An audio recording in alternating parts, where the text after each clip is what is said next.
So starting the test drive in this Rogue S here, I really like how these drive, even with them having the CVTs, the variable compression 3-cylinder.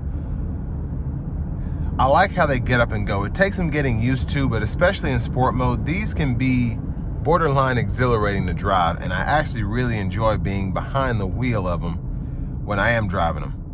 I rented one when I was in San Diego, and I said that in the walk around portion, but that really just changed my mind about what I thought about this vehicle in general.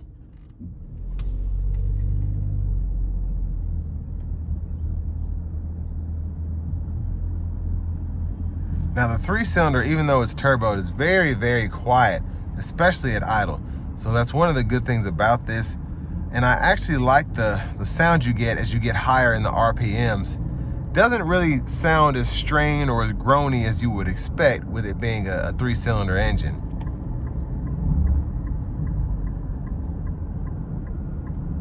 Now I'm gonna put it in the sport mode now. And then I'm also gonna put it into that manual mode.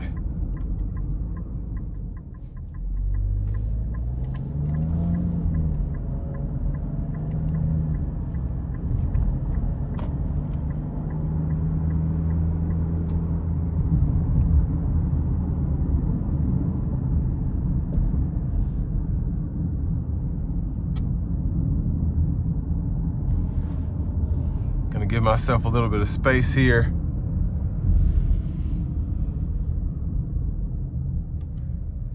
Here we go.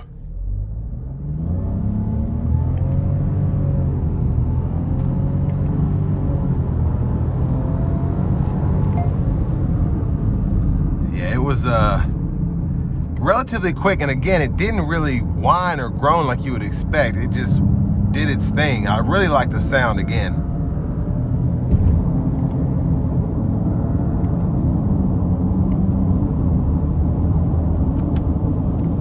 Now I want to give one more big thanks to Nissan of Cool Springs here in Franklin, Tennessee for allowing me to review this Rogue today.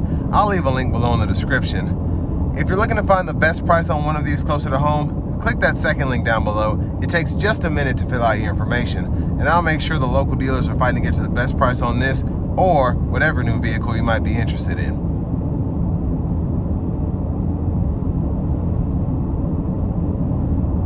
But road noise was not bad at all.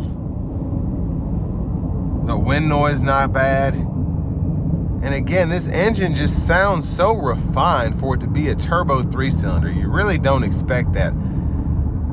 Even with turbo 4s and normal 4-cylinders, you expect them to just be louder and more grunty and almost like annoying to hear. But this 3-cylinder is just fantastic in terms of the sound acoustics, in terms of the sound you're getting from the engine bay.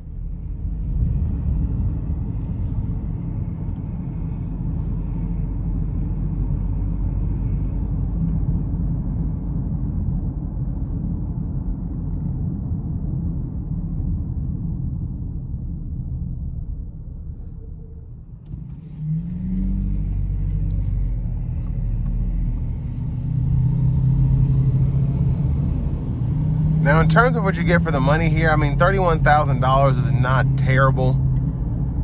Me personally, I would probably go up to an SL because I just like the features that you get there for a little bit more, as opposed to, you know, still being in this 30 range and not having a power seat, so on and so forth. But for the right buyer, which is a lot of people in this segment, this is going to be perfect because you don't care about the power seat, or you don't want to pay for the power seat. Wireless CarPlay, Android Auto is not a big thing. Adaptive cruise control is not a deal breaker. This is very basic, but you're getting a compact SUV here. You're getting something that's engaging to drive, easy to drive, fuel efficient, and, you know, on paper it checks all the boxes. You have your blind spot monitors, you have your standard cruise, you have your climate controls, push button start, and you know, I just think it's a good vehicle for the money. And again, just having driven one for a week or so in San Diego, it really just changed my perspective on these in general. Regardless of how cheap they might be, they don't really convey that when you compare apples to apples with other vehicles in the segment. So all that being said, this will bring me to the end of my review of this 2026 Nissan Rogue, and this one is an S with front wheel drive.